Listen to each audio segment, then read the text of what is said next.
Hello, this is One Bottle Free Questions. I'm Nelson Parry, with me Mike Best, Master of Wine, and today we're drinking 2021 Barbaresco from Produttori del Barbaresco with the General Manager Aldo Vacca. Mike, first question to you. So Aldo, it's great to meet you and fantastic to be here tasting this wine with you. The question that we wanted to get into right away was that Produttori del Barbaresco has an unusual high level of quality for what people may traditionally think of as a cooperative. And has this always been the case? What are the reasons for this? And how do you consider yourself to be a co-op compared to, say, the mainstream of what people consider a co-op to be? Yeah, it's been like that for a long time now. The co-op was founded in the village of Barbaresco in 1958. You can say that the first 10, 15 years were kind of hard time trying to establish ourselves. There was one significant turning point, the first of many, if you like a little bit of gossip. In 1975, we released our 1971 Barbaresco Rabaya, exceptional vintage from a vineyard that is now considered one of the iconic vineyards of Barbaresco, but in those days it was not that famous or known. And there was this one restaurateur from Piedmont, Guido Alciati, from Ristorante da Guido in Costigliole d'Asti, nearby Asti. I think the only Michelin star restaurant in the South Piedmont in those days. Now we have more than a dozen. And he bought the whole production, 11,000 bottles of Barbaresco Rabaya 1971 Produttori Barbaresco. He was just shocked by the quality. And the fact that this very famous chef made such an investment on a co-op wine really brought a lot of attention, brought the spotlight, put us under the spotlight. Now, to go back to the foundation, 1958, the winery was founded in the village of Barbaresco by the local priest, Don Fiorino. He had this idea of convincing this kind of narrow-minded, shy, mind-your-own-business farmers of actually working together. Many cooperatives were founded all over Europe in those days, end of the 50s, early 60s. Because there was also the opportunity to use governmental funds and stuff like that. So you can see, many other cooperatives founded in the same years. But usually these cooperatives ended up making everyday wine, simple production, village wine, as they will say in Burgundy. The Produttori was an exception from the beginning because Don Fiorino had not only the idea of giving these small farmers a chance to make a better living, but he also wanted to do something for the village. He wanted to bring Barbaresco back where he belonged, side by side with Barolo. And so he convinced these 19 farmers, 19, that joined him to found the Produttori, to take 3 crucial decisions, 3 golden rules that we still apply these days, that made Produttori del Barbaresco unique in the world of wine cooperatives, actually in Piemonte wine world in general. The first decision they took was solo Nebbiolo, only Nebbiolo. In fact, better than that, only Nebbiolo from the Barbaresco appellation. We are still these days the only monovarietal winery in Piemonte, in De Langhe, sorry to be more precise, and we still these days only crush and vinify Nebbiolo grapes from the Barbaresco appellation. That, of course, narrowed our market dramatically, especially in the 60s when Barbaresco was not an easy sell, but it kind of forced the growers to build a quality mindset. See, Barbaresco never had the lower end market. If you make a Chianti, you can make a 6-pound bottle of wine or a 60-pound bottle of wine. Commercially, you can be successful both ways. But in Barbaresco, you don't have the 6 pounds, not even the 10 pounds, actually. So if you decide to make only Barbaresco, you put yourself in the medium-high quality. You put yourself in the world of fine wines with no other escape route. So even when the vintage is difficult, even when the market is difficult, your options in the market remain narrow, remain Barbaresco only. And that, of course, year after year, people working in the winery, farmers working in the vineyards, they realized that they had only one option. That option was quality. That is the crucial thing that people don't think much, because now selling Barbaresco is relatively easy. But in the 50s, in the 60s, Barbaresco was a wine drunk occasionally in special occasions like a wedding or a Sunday lunch. And in those special occasions was a second choice to Barolo. So to decide to make specialty wine second choice only was very, very crucial. And I always give credit to the founders. In fact, only 19 farmers joined the priest in 1958, because some other farmers wanted to join, but they also wanted to deliver their Dolcetto grapes, their Barbera grapes, their Moscato grapes. But the priest said, no, only Nebbiolo, solo Nebbiolo, solo Nebbiolo. Just to tell you a little bit of a tip, even in the middle of the 70s, in the village of Barbaresco, the hectares of Dolcetto vineyards surpassed the hectare of Nebbiolo. There was more Dolcetto planted here than Nebbiolo. So the Dolcetto, the Barbera were the wines that you could sell easily.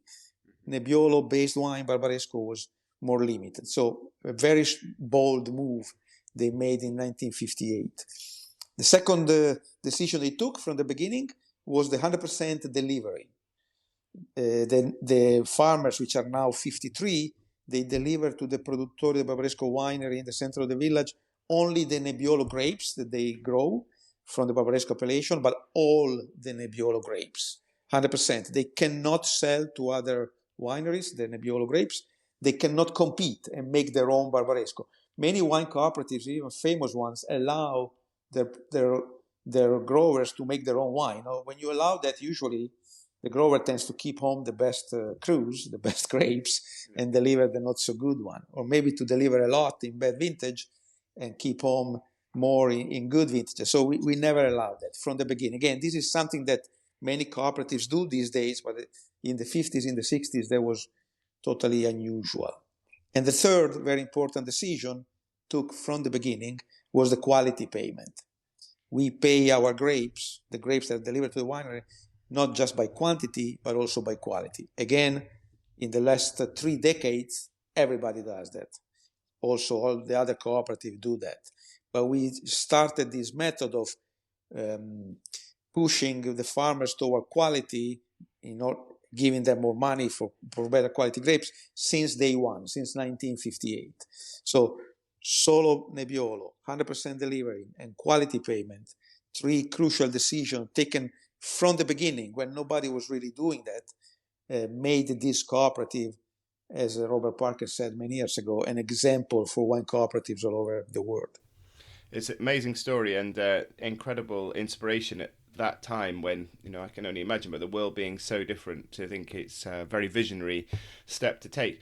How does that show itself today? How does that manifest today in the steps you take for quality and maintaining the reputation as a cooperative in the sort of highest ends of what people assume a co-op can be? Yeah, so with that in mind, with those 3 decisions really helped the winery to shape a reputation. Again, that 71 Rabaya is the wine that really, I consider the turning point, because people started to look at us, even famous chefs or more sophisticated wine collectors started to look at Produttori as, yes, good value, but also very interesting, high quality wines. And then starting from I would say, end of the 80s and 90s, also the money started to flow in a better way. So we were able also to invest more, and not only receiving high quality grapes, but also updating our equipment in the cellar, the barrels, everything was done in order to keep the focus on quality. And of course, when you can spend some money, you can also improve from a technical point of view. But the very strong point is always the farmers, the dedication of the farmers in the vineyards. And of course, another interesting thing, Barbaresco was less evolved or less famous than Barolo back in the days. So the 19 farmers that joined Produttori, and they soon became 25, 30, 35. they were actually owners of Grand Crus. This is something I forgot to tell you before, but basically we are one of the very few cooperatives that can claim control on major holding in the famous vineyard, in the great vineyards of Barbaresco. Usually the great vineyards are owned by private families making their own wine with their own name on the label. That happens in Barbaresco as well, but in less extent. So the cooperative in Barbaresco claims control on most of the Rabayà, Ovello, Montefico, Asile, all these famous names that we know now.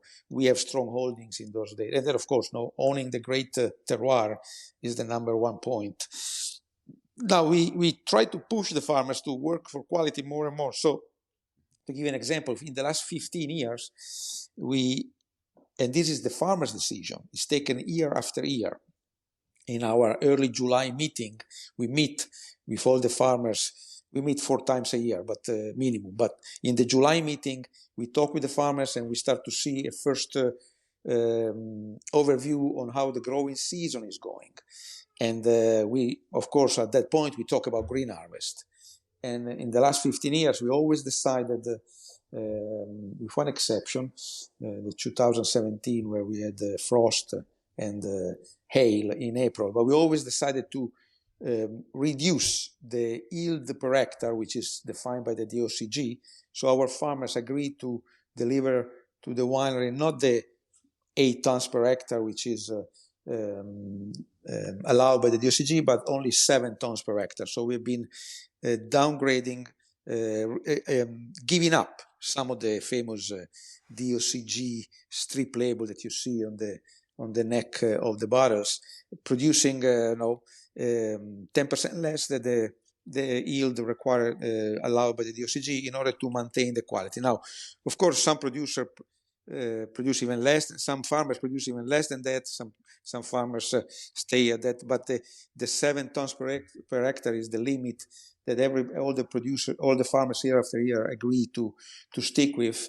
Even sometime, even when the vintage looks perfect and everything goes smooth, but it's always important to take the decision early enough in order to shape the quality of your crop. So things like that, I will say, keep our farmers on top of the game. Aldo, you were mentioning how you guys are focusing on paying for quality.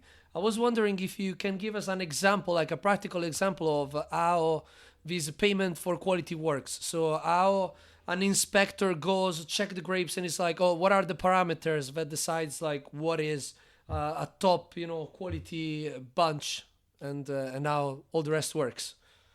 So it works. We need to have a very objective method. So in order to avoid discussions or querying like that, so we measure quality at time of crushing. So first rule, everything is handpicked.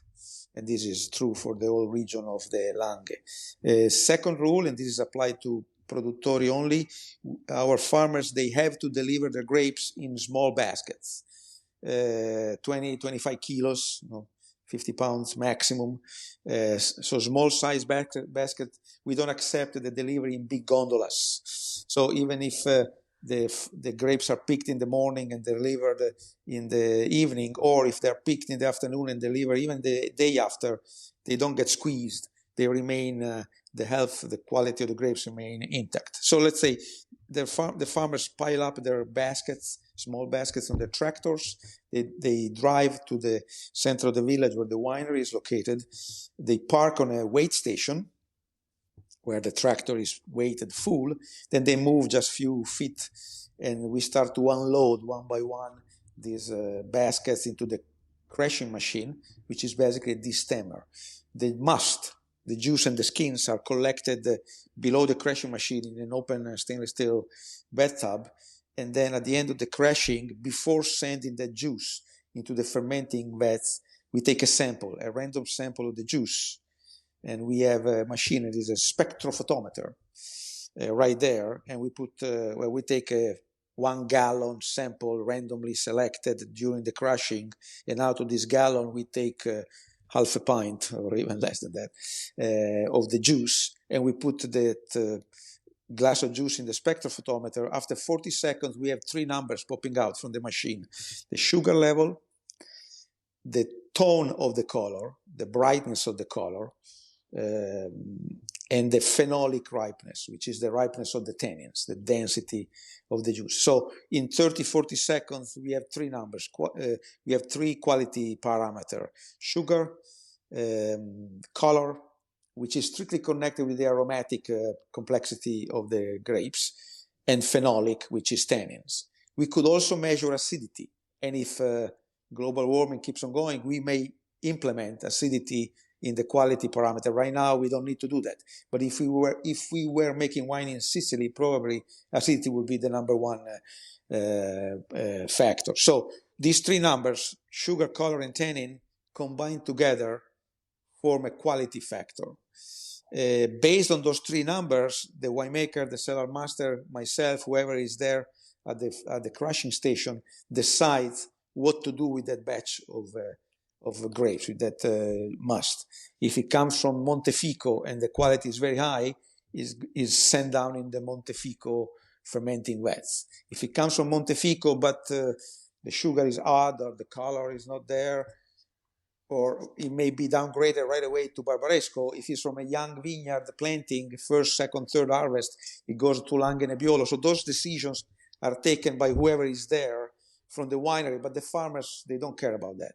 All what they care about are the three numbers, because they know that based on those three numbers, they're going to be paid. We build a kind of a scoreboard, and at the end of the growing season, every load will fit higher or lower on that scoreboard. Last year, to give an example, we paid 3.2 euros per kilo, which is basically 3 clusters, up to 6.2, 30 steps of 10 cents. So every little extra quality, every little extra color, is rewarded with 10, 20, 30, 50, 60 extra cents. One farmer may deliver 5 times. He will have 5 different weight, 5 different quality factor, 5 different payment for the 5 loads. So they're very careful in picking one plot at one time, another plot, maybe the top of the hill comes in and the bottom of the hill wait a few more days for the sun to give a little extra intensity. If rain is coming, maybe they bring the bottom of the hill before it gets rotten, and they give the top of the hill to a chance to survive the rain and dry after. So those decisions are taken by the farmers. We are there to consult, but honestly, they know more than what we know. They've been doing this for generations. So they don't need advices on when to pick, how to pick. What they know, and is very important, is that they're going to make more money at the end of the day if their quality are better. One more thing, from 58 to 98, we rewarded sugar. We didn't have the spectrophotometer. We didn't have the capability of doing this more precise analysis right there on the stop. So we basically measure sugar level, which is something that you can do manually. Higher sugar, more money per kilo. Since 98, and that is good, because since 98, sugar doesn't seem to be a problem to achieve. Until the end of the 90s, sugar was the most important factor. And in Piedmont, sugar was never too much. Actually, it was never enough. The 82 vintage, which is one of the great vintages of the last century, was 13.5 on label. And 22, which is a light vintage, now considered now in the new century, is 14%. So now, in the old days, sugar, if you had a higher sugar, you also had higher color, higher intensity of aromatics. Now, since 98, we are more precise in the quality judgment. The board of the winery decides how to balance sugar, color, and tannin. Now, later before the end of the year, we decide, okay, this year we give sugar a 60% importance and color and tannin 20-20. If it's a very hot vintage where sugar is high everywhere, it can be different. We give more importance to in balancing the quality factor between the 3 parameters, sugar, color, and tannin. We can balance. We can give more importance to color and tannin and more importance to sugar. So that is decided by the board of the winery, but basically the farmers agree with that, and they know that better quality makes more money. Aldo, how many batches a year we're talking about? Uh, it can be 60, 70. So no, we can have maybe three batches of Rabaya, 5 batches of Ovello, and maybe one of those 5 will be downgraded later on to Barbaresco, and 4 will actually make it to the well. So we always try to make multiple batches of. We have small tanks like 50 hectoliters fermenting stainless steel tanks, so we can have 2, 3, 4 tanks per each of the 9 single vineyards. And then, of course, for the Barbaresco and the Nebbiolo, we have bigger tanks, like 100 hectoliters, even 200 hectoliters, temperature controlled. And those are all made as Barbaresco. And 6 months later, we decide which of these go down to Nebbiolo. Usually, the Lange Nebbiolo that we make comes from grapes from young vineyards. So when we have a few batches of young vineyards and batches of older vineyards, theoretically, if everything goes smooth, the young vineyard batches goes for the Lange Nebbiolo and the other goes for the Barbaresco. But if it's a difficult vintage with rain and maybe young vineyards, for some reason, exposure or whatever, perform better than older wines, then we can use the young vineyards for the Barbaresco. All the wine that we make is Barbaresco. Our Lange Nebbiolo wine is always a declassified Barbaresco. It's not a Lange Nebbiolo. It's not a Nebbiolo that comes from not Barbaresco vineyards. No, we only crush Barbaresco DOCG, and then some of this wine is downgraded to Lange Nebbiolo DOC. And all the fermentation now is done in stainless steel temperature control. So Aldo, we've been talking about batches and all the process. We would love to know more about how you guys do the actual blending, seeing that you have all these batches. And we're drinking now the 2021, so we could use maybe this wine as a sort of a canvas to talk about this, because to be honest, it's really hard to find online the blend, where it comes from, how many vineyards, how many batches. So it would be interesting also what you guys think when you are blending. Yes, well, it's you have to remember that we only deal with one grape and one appellation, so blending is of course important, but it's not crucial as when you make champagne or when you make wine from larger regions. So the Barbaresco appellation is relatively small. We control 120 hectares, and the total appellation is about 800 hectares. And most of these 120 hectares that we control are in the village of Barbaresco itself, which is basically 2 miles by 3, even smaller than that. So it's a compact region. But we do receive all these different vineyards. Again, we have 60 plus stainless steel fermenters down in the cellar. We like to use stainless steel because it gives us a easy, precise temperature control, and also very important, very easy to clean, and which is cleanness is the secret that the winemakers of Piedmont learned at the end of the 80s, and they really improved the cleanness of the wines itself. So clean winery, clean equipment, and temperature control, very important. Now, if you are a small, like boutique winery, you can go to this more fashionable style, such as a ceramic fermenting, small concrete vats, wood fermenting. That's all very good, but if you use those equipment, you need to be able to really almost do things manually. And no, we are not big, but we are a good-sized winery. Going in that direction will require investments of a scale that we are not capable to, like Cheval Blanc. They all have these concrete temperature control vats, which are very, very expensive. So we prefer to use stainless steel in order to be able to control the fermentation. We don't want the temperature fermentation to go up and down and for the wine to do funny things. We like nice and smooth from the beginning to the end. And our wines are always bone dry. Then, of course, is the winemaker, the cellar master. Once the fermentation is finished, malolactic is done completely. I would say, we normally move our wines into the barrels in the spring. in the month of April, May, we transfer the wine from stainless steel into the wood.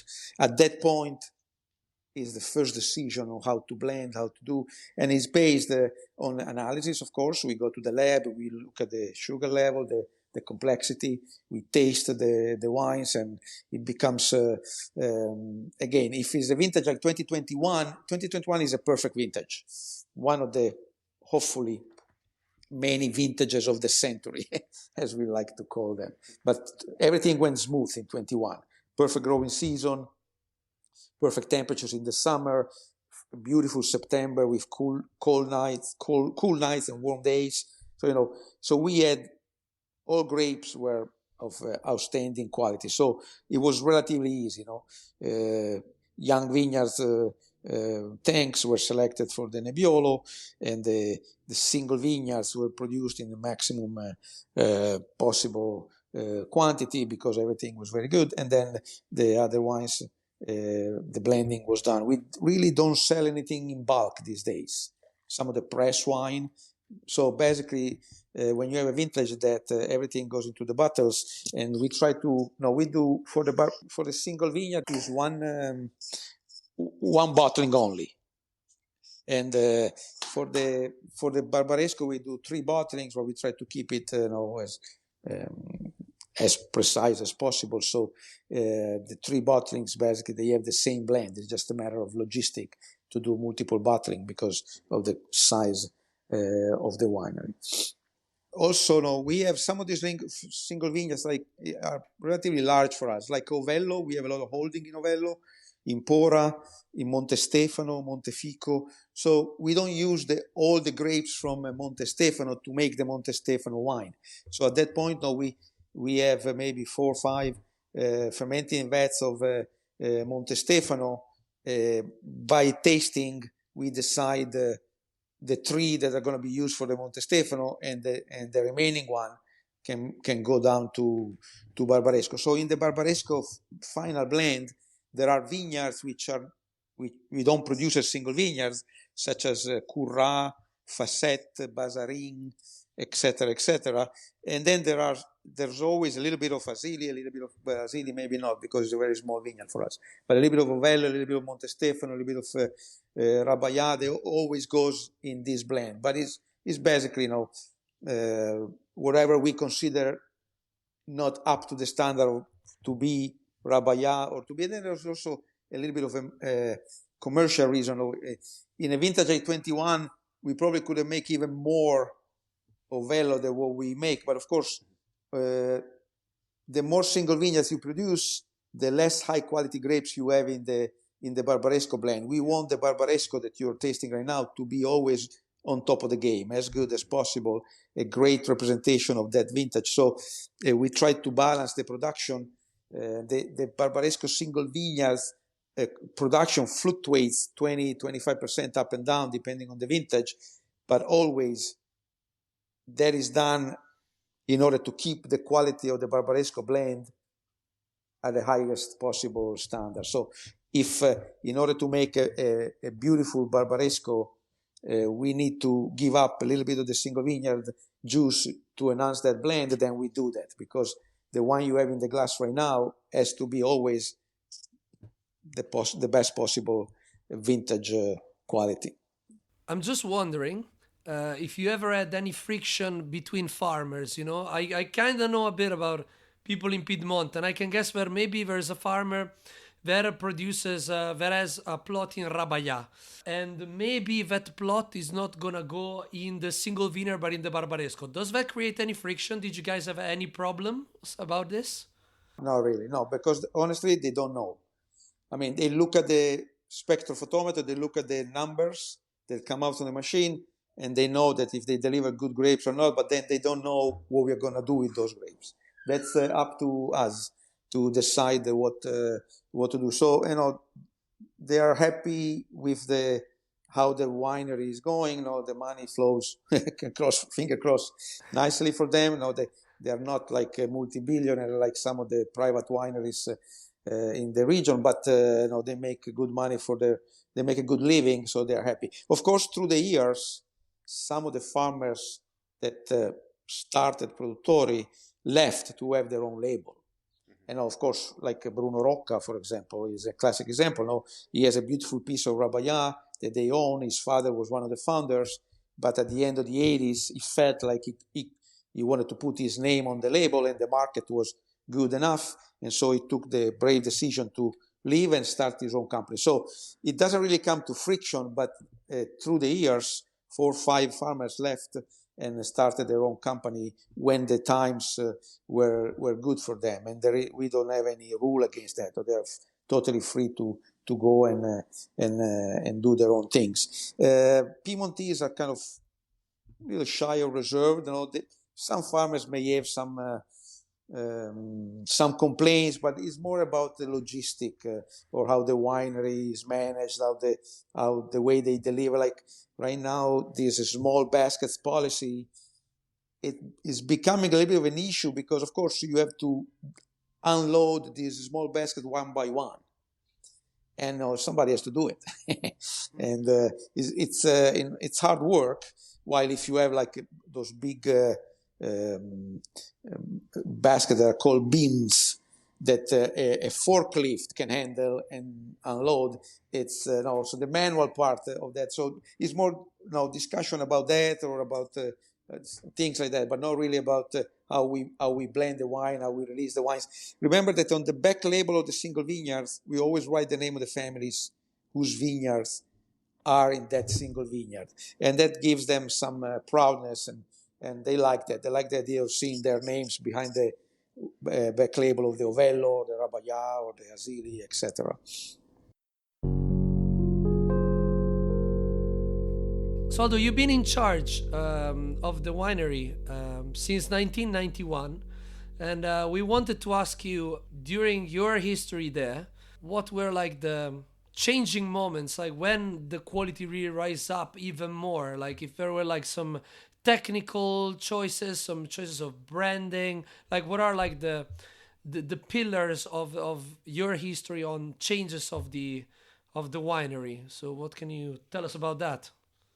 Well, I started in 91 here, and 91 was when we were harvesting 91 grapes. It was considered a bad vintage, but then 92 was worst, 93 was worst, and 94 was the worst. So 91 we now consider a decent vintage, but it came after 88, 89, and 90. They were great vintages. So there was a lot of excitement, and 1990 is the vintage that really opened the market for Barbaresco and Barolo in a big way. For the North America, for it's Northern Europe, because it was a full body, great quality vintage. So basically, money started to flow in a better way, and we were able to spend some more money again in equipment, technique. Big improvement in the winery. I think starting from 1998, we started to replace our wood, our barrels. Now we right now, since 10 years now, we only use 100% French oak barrels, large size. 25 hectoliters is the minimum capacity, 50 hectoliters and 75 hectoliters. But we were used to have 50 to 100, 110 hectoliters Slovenian oak barrels that were 40 years plus. Now we use the barrels maximum for 30 years. So we started this program of wood managing in a very, if you want, casual way. We don't really go too fast about that. But every 5-6 years, we throw away the 28 to 30 years old barrels, and we buy like 10, 12 new barrels that are steamed, not toasted. So we keep our woods neutral, like the traditional style that we like and we always did, but clean and more efficient. And I think this gave to the wine a purity and a cleanness in the nose that you can see more in the vintages from in the new millennium. That was a big step. 5 years ago, we also bought a state-of-the-art bottling machine, the Guy 3406.